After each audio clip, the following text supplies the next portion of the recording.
there was a place you could actually go to meet the Universal monsters. Well, I had to go. And of course, that place was Universal Studios Hollywood. You know, back in the 70s when I first started going to Universal, you could meet all the classic monsters.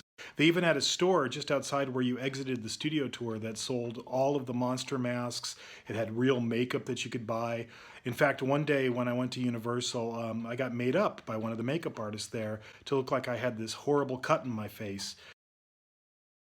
Needless to say, this did not go well. As my parents took me around the park, every person that they ran into would run up to him and go, "Oh my God, what are you doing? Take that child to first aid. You're a terrible parent."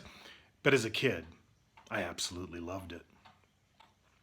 My favorite time was when I got to meet the Wolfman, and this is my favorite picture. If you look at my brother Dan in this picture, he looks like he's scared out of his mind. But if you look at me, I'm just like, "Wolfman, I love you." I'm sure the actor playing the Wolfman was a little freaked out after a while because I just followed him around the park.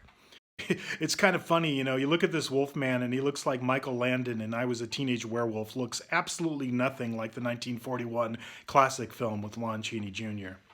So as a kid growing up in the 1970s, you know, that was really kind of like a second golden age for the classic Universal monster movies. I mentioned in the previous video, you know, every town had a horror movie host. They would rerun all the classic films.